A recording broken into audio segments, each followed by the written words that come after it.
Ela nunca precisou de um convite. Passou por impérios que caíram, por línguas que desapareceram e continuou na mesma, atravessando cada época sem perder nada de força. Só espera o instante em que o barulho para. Hoje, esse instante quase nunca chega.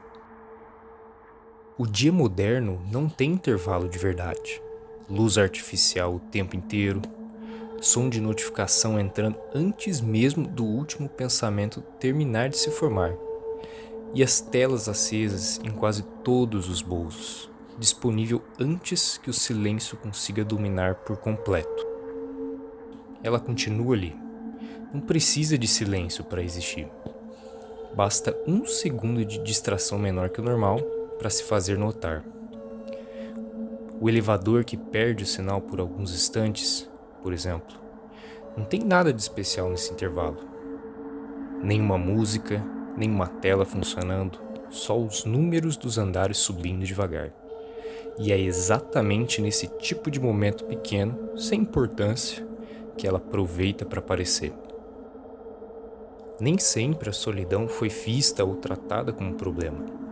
Durante boa parte da história, esse mesmo sentimento de estar só com os próprios pensamentos tinha outro nome, outro peso.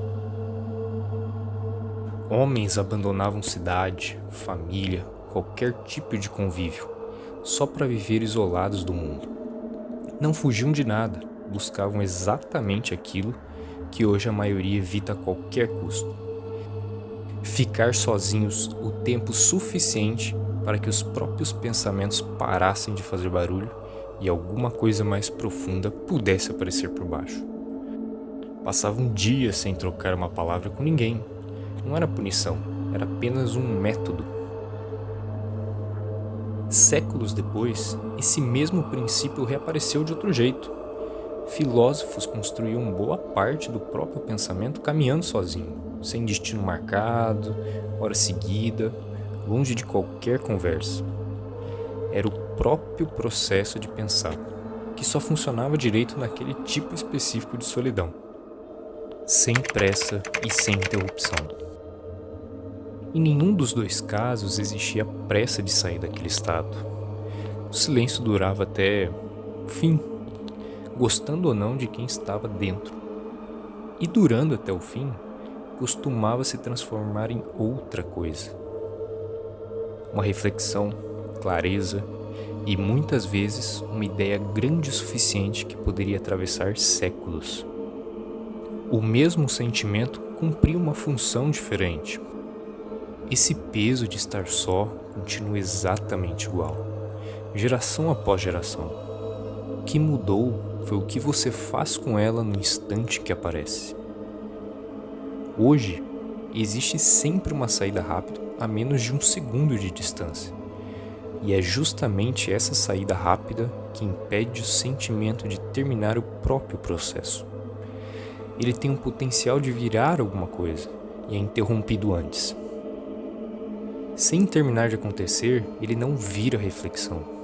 Fica pela metade, acumulado, empilhado em cima de uma versão de ontem que também não terminou. Isso explica uma coisa estranha. Por que tanta gente cercada de pessoas sente esse peso mesmo assim?